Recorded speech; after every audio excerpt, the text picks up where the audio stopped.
Oh, you can start now.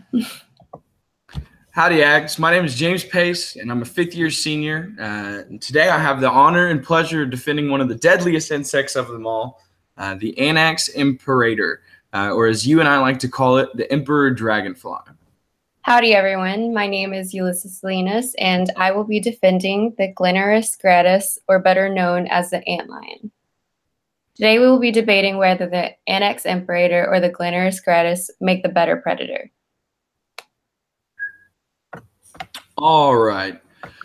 Now, for the Anax Imperator, it undergoes a type of development known as incomplete metamorphosis, in which the aquatic larvae or nymphs undergo a series of molts. After hatching from their eggs, the larvae develop at a rapid pace throughout the summer. Dragonflies, open quotations, dragonflies enter their final instar during the autumn of the following year and then enter diapause, which is a form of hibernation, before emerging as adults early the next summer, close quotation. Following emergence, captive emperor dragonflies have lived for as long as 80 days. For the males of this species, they're very fast flying, 22 to 30 miles per hour, and they use this speed to patrol open areas of a water body, and they often fly higher and further from the shore than other insects. Emperor dragonflies are extremely territorial and will chase off smaller insects a lot of the times.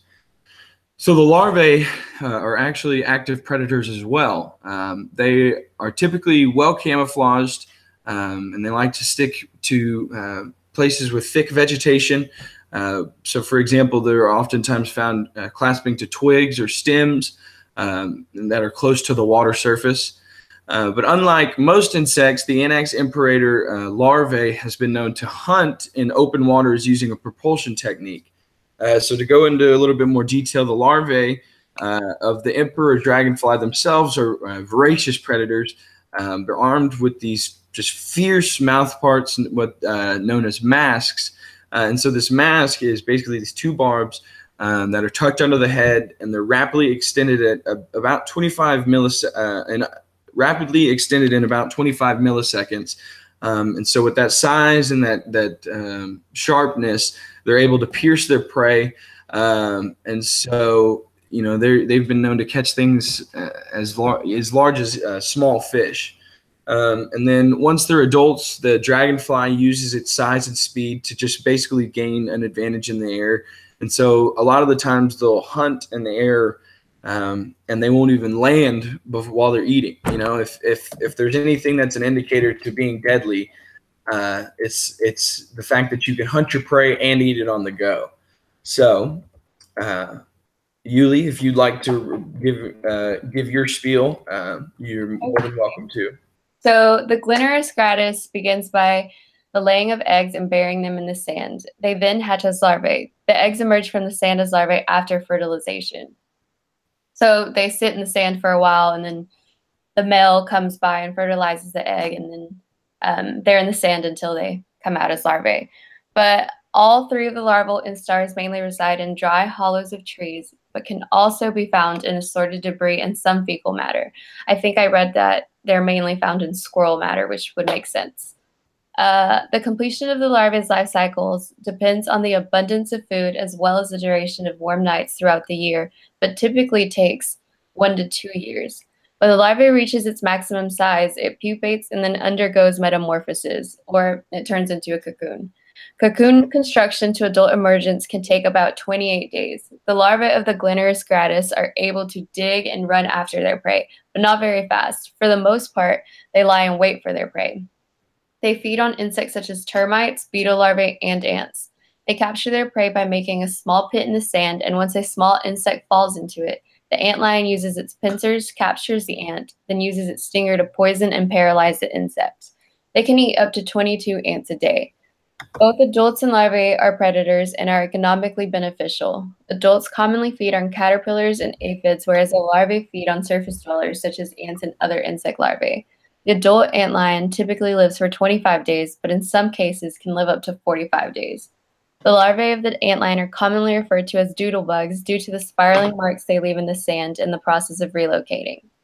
Therefore, the Glenurus gratus can be beneficial to human society because they control pest population. These antlion larvae have mandibles that are approximately 1 millimeter in width, and they use their mandibles to catch their prey. The ends of the mandibles have suction tubes on them to ensure their prey doesn't have a chance to escape. The adult antlions have a wingspan of approximately 94 millimeters and a body length of approximately 61 millimeters. Adult antlions often get confused with autonata or damselflies, but the clavate antennae allows for the antlions to be distinguished. The adult antlion can also be distinguished by their richly dark marked wings. Yuli, I've never been one to count my chickens before they hatch, but I think it's safe to say that this debate was pretty much over before it started. You can't sit there and tell me that a larvae that buries itself and waits to ambush its prey in the sand is more deadly than the self-propelling, fish-stabbing larvae of the emperor dragonfly. I think that it's safe to say that your argument didn't really explain how the larvae continues on as a predator in its adult life when it turns into a fully grown antlion. Therefore, I am left to assume that the emperor dragonfly is the more deadly adult, since it eats up to 100 mosquitoes a day without even landing. So that in itself is pretty remarkable. And while the antlion's larvae may have the intimidating pincers, the larvae of the emperor dragonfly, like I said, has that just fierce mask, and anything that extends in under 25 milliseconds is fast. And if you're getting stabbed with something that's coming out that fast, chances are you're not going to walk away from it. So, in my humble opinion, I think that the emperor dragonfly remains the clear choice in this debate. Okay, well, although I am ultimately impressed by the many remarkable characteristics of the emperor dragonfly, the topic of debate is which species makes a better predator.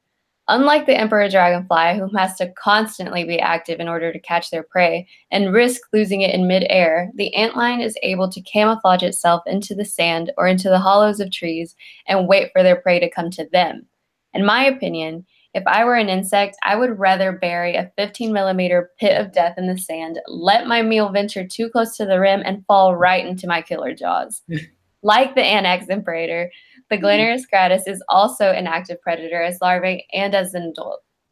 The larvae of this antlion has 2 mandibular teeth, and the labial pulpus contains two different segments. These threatening physical characteristics are not found in any other genre of the Nemoleontini. At the third instar larvae stage, these antlions are able to use their mandibles to place debris all over their bodies. They are the only known larvae that is known to do so. Out of the Glenurus larvae, they are also the most rapid predators known. So maybe the antlion isn't as deadly as an emperor dragonfly, and its mandibles aren't its most prominent feature anymore.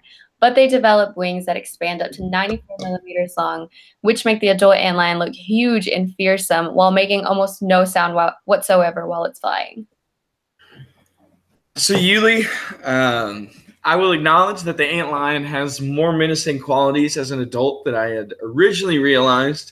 However, as the old adage goes, looks can be deceiving. So 94 millimeter long wings are great in theory, but it doesn't really translate to being a deadly predator. So I believe that due to the emperor dragonfly's size, and not only its size, but its prowess in the air as well, it's still the more lethal insect. The emperor dragonfly is one of the largest species of dragonflies, and it takes full advantage of it. I mean, the hours and hours spent flying around, patrolling its territory, at a different altitude and speed than, any other insect around it. It's just their way of training for the moment that they need to snatch their prey out of the sky. And I don't believe that the antlion can match its aerial predatorial capabilities. So if you would like to go ahead and try to further convince me, you're more than welcome to. Okay, well, it is quite clear that the emperor dragonfly has very prominent qualities in its adult stage, and that it is able to use its size, speed, and physical characteristics to its full potential. Not only do the antlion's wing extend to a great length, but they are beautifully spotted at the tips of the wings and have visible veins throughout the rest of the wing, which give it a very appealing pattern. If you didn't know that it was an antlion flying around, you could easily mistake it for a film of plastic just floating around. Therefore, even as adults, they are not the easiest flying insect to spot. Their bodies are also very thin and long, approximately 61 millimeters in length, the males being a little longer than the females.